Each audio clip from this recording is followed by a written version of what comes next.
Ranking Member Baldwin is now recognized for her remarks. Thank you. I want to start by thanking the chair of our subcommittee, Senator Capito, for her partnership in putting this bill together. And of course, the chair and vice chair of our full committee, Senator Collins and Senator Murray, for your leadership ushering these bipartisan bills through these full committee markups. The Labor, Health and Human Services and Education Appropriations Bill is never easy. And the bill we are marking up today is no exception. It is fundamentally a compromise, but it invests in bipartisan priorities to address pressing needs facing families and communities across the country and in states that we all represent. This bill includes a $400 million increase for the National Institutes of Health. This committee has had multiple hearings over the last several months and heard from patients, families, and researchers about the importance of NIH funding.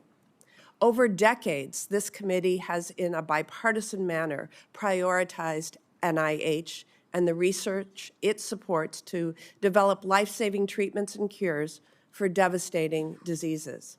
That investment has produced what can only be described as miracles that give millions of Americans hope and more time with their families. This bill increases funding for cancer research instead of, as this administration had proposed, slashing it. It increases funding for research on Alzheimer's, ALS, women's health, diabetes, and rare diseases, just to name a few. Instead of dismantling and shutting down the Department of Education, this bill invests in our local schools and our children's futures.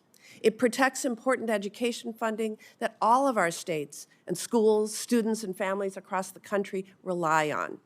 It ensures that funding is allocated to states in a timely manner ahead of the school year so that states and schools can plan for the upcoming year and most effectively use taxpayer dollars. Students and families will only benefit from that certainty. This bill includes an increase for the 988 Suicide and Crisis Lifeline, a program I was proud to help create on a bipartisan basis. This 3-digit lifeline supports those in crisis by helping ensure that youth in their hardest and darkest moments have someone they can call who understands their situation. This will save lives, plain and simple. This bill protects and includes modest increases for other important bipartisan priorities. It protects funding for substance use and mental health programs. It includes modest increases for child care and Head Start that support working families while providing quality early learning opportunities for our youngest children. To be clear, more needs to be done to address these issues and others.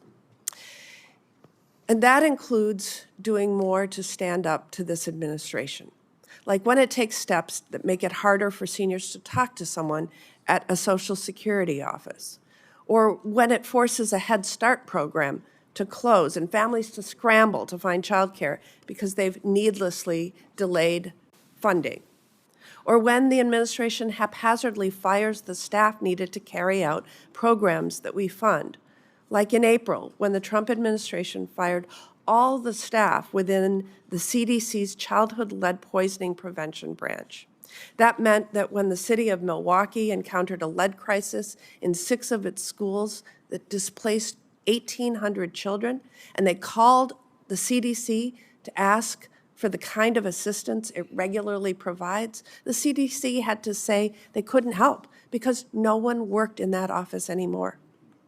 This is a step backwards in making government work for families. Or when the administration delays funding for life-saving research. Over the last 6 months, the administration has delayed more than $5 billion in funding for NIH research in every single one of our states. Research can't just be turned on and off like a spigot.